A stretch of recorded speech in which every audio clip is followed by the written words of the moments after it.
Alpha is a place where people can ask questions, talk through issues, share their honest opinions, and make new friends.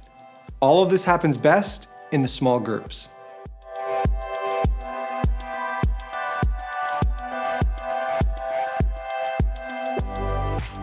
The ideal size for a small group is between 8 to 12 people with 2 hosts and 2 helpers, or at least 1 host and 1 helper. The goal is that they would stay together for the duration of Alpha, to go on a journey together, and hopefully become friends along the way. Each week, small groups eat together, sit near each other during the talk, and then discuss the talk. When you're planning who will go into each group, do it thoughtfully and prayerfully. If you know ahead of time some of the people coming, put them into groups in advance. Then there'll likely be some people that arrive on the first or second or third session, and you'll need to make a quick decision of who to put them with. Here's a few things to think about when grouping people. How old are they? Do they have any friends or family there?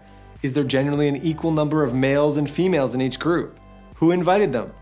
Some people might make it easy for you by requesting to be in a certain group, and in some cases, you may have a hunch as to which host or helper they would connect with.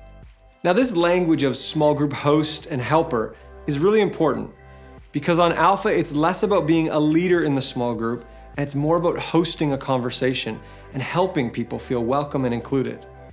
Alpha small groups aren't necessarily like other church small group settings. The format isn't teacher and student, it's host and guest. The breakdown of responsibilities usually looks like this. Hosts are the ones who facilitate the small group discussion.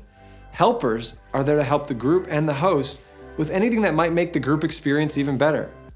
When it comes to the discussion time, the helpers mostly stay quiet. They listen and pray silently as the discussion's unfolding. Being a helper on Alpha is actually one of the best ways for people to step into a leadership role for the first time. When you're looking for people to be hosts and helpers, look for people who are sincere in their faith and hospitable and humble. They don't need to be great theologians that are able to teach the Bible. They need to be able to do something that may be harder for some theologians, which is to create a relaxed and respectful atmosphere for everyone who's there. The main goals of small group hosts and helpers are to love people, facilitate discussion, and pray. When we've heard from people who've had a negative experience with Alpha, it's so often because the small groups were not hosted in the way they're meant to be. This is why you should handpick the people you want to be hosts and helpers, rather than making an open announcement for anyone who wants to be. And then, before you start your Alpha, be sure to train your team. One other thing I'll let you know is that it's a good idea to get all the hosts and helpers the discussion questions for the next session. You can simply download them and print them off each week for the team.